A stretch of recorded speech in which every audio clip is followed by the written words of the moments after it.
Hello there. As with the last video that I did for you, I spoke about having no control, so I wanted to go a little farther into that. One of the questions that I had on Google was, why didn't I talk about the Kundalini or the chakras? The reason is because sometimes we can take things to a level that once we learn the knowledge of it, we have a judgment of it. And so I want to keep it as basic as possible so that people can see things on a visual level. So I will eventually maybe get into the Kundalini or the chakras. But for now, I'm going to stick with things since the human brain only has about 8 to 13 seconds attention span before it actually blinks out.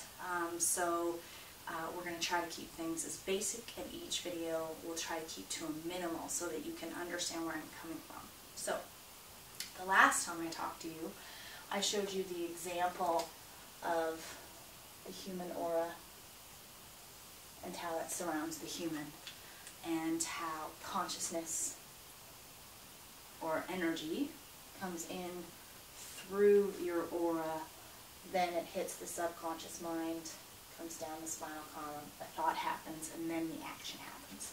But today I'm going to explain it to you a little bit more on a picture level so you can kind of see where I'm coming from as to why delivery happens at different speeds. So I'm going to use a train or trains as an example. So at every second there's 4 million pieces of information that are filtering through the back of your brain or the subconscious mind. So it's happening at such a extremely fast rate, stuff that the conscious mind is not able to process. So what we're going to show here is we're going to take a look at the train station. So for all you Canadians, and for anybody else who's not Canadian, who's American, we can learn a little bit of geography here too. So if we loaded trains, we took 3 trains and we loaded them in Newfoundland. We'll just say that in Newfoundland, St. John's is where the train is loading. Okay, so let's just say that everything is loading at the same time. So we're going to load a magnetic train, or called the bullet train, or a speed train, depending upon what part of the world it is in. So if we take a look at the bullet train, the bullet train, we will say, is equal to energy, or your aura.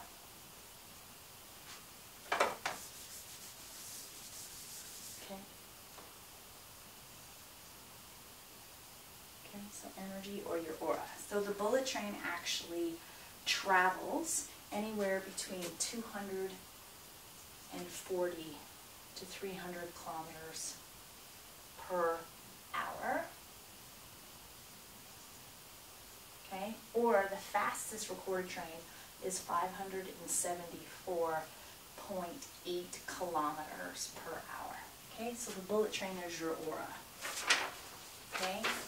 So then we're going to take a look at the next train, which would be your brain or your mind. Okay? So we'll say your brain, and we're going to use that as Via Rail. In the States, I think you call it Amtrak. Okay, so Via Rail, which we would correlate with the brain. Okay, so if we correlate that with the brain, a Via Rail train is happening at approximately 160 kilometers per hour. Okay, and then last but not least, so we see Via Rail here. This is what the bullet train looked like. And then last but not least, we have a locomotive. Okay, so the locomotive, which carries product, such as coal or stuff coming from China that needs to be transported across the country, wood, many different physical type products, we're going to say that is the body. Okay, or experiential. Okay, so this is the experience. The brain is thought and energy or the aura. Okay, so a locomotive train travels approximately between the average of 30 to 40 miles per hour. So we have to multiply that by 1.6, let's say approximately 75 to, I think it's 90 kilometers approximately per hour, okay? Per hour, okay? So if, for example, like I spoke of last time on the video, we talked about how there's no such thing as control, and how everything gets filtered through the aura, hits the brain, the thought happens, and then the body carries the thought out. And it's happening at such a rapid rate that there's no potential or possibility that you could actually be making that thought happen. So if we take a look at the bullet train, the Via Rail train, and the locomotive, if they all leave the station at exactly the same time, and our destination is Vancouver, okay? And let's say that in Vancouver, we're wanting a new car. We're going to get off the train and get a new car. That's the manifestation, or the destiny, as I would call it. The energy of the bullet train, or the aura, will arrive first. Without a doubt, it's the fastest train. So you could get to Vancouver, you know, probably within a day. And then, so the aura is happening at that rapid rate. From the light spectrum, you'd say visible light and higher. So visible light, there's ultraviolet blue, gamma ray, X-ray, and beyond. So, and then we have Via Rail, which would arrive second.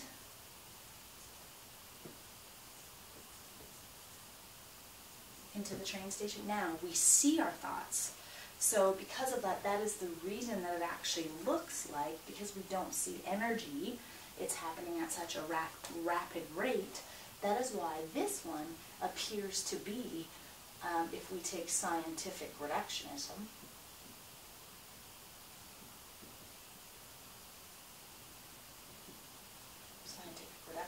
that's why this one appears to be the first one to arrive at the actual train station. And of course, the body or experience getting the actual car happens third. So that's why if we take a look at a bullet train, it's actually happening at such a fast rate that when it passes your consciousness or it passes your visual cortex, it's happening so fast you don't really know what it is that's passing your visual cortex. So it ends up looking like this. It's like pixels all over a paper. And then, so this is actually a picture of an eye that's been pixelized. So if we took that, once it gets down to a slower speed, it comes into view and we're able to picture what the eye is able to look like, because the pixels are much smaller, and so the brain is actually able to process it because it's happening at a slower rate. And then obviously once it hits the body's experience, it's become so dense that it's an actual physical reality. It's a thing, it's a people, place, thing, whatever you want to call it. So that is really why, even though when we take a look at people like Deepak Chopra, other examples, Dr. Bruce Lipton, there's lots of other ones out there that, you know, they're starting at scientific reductionism, so they're really looking from the body-mind consciousness. They're not really looking at the whole oneness of where the energy is actually starting, which is way past the brain, way before the brain. Time doesn't exist there. It's more in a now concept, but on a non-linear level, it's energy. And energy is electrons and neutrons and protons that are popping in and out of existence so fast that most humans really can't process, their brain can't process it or see it. And that's why people who see the aura, that's what they're actually seeing. Colors, lights. I'm sure a lot of you, as you've been walking places, you see a fleck, you know, a golden fleck or a silver or even light fleck. That's the energy field. Your brain is picking it up, but it's not processing the information and giving you a picture as of yet. So that's what's actually happening when we talk about no control. Now, the only thing you do have is choice. So, and you only have choice in the moment. So in the moment that you're at, which is loading back here, you have a choice to either load the train or not to load the train. So that is the only thing that we really have. Everything else is completely out of our control, and everything really comes down to a level of destiny when we're looking at it on an energetic level.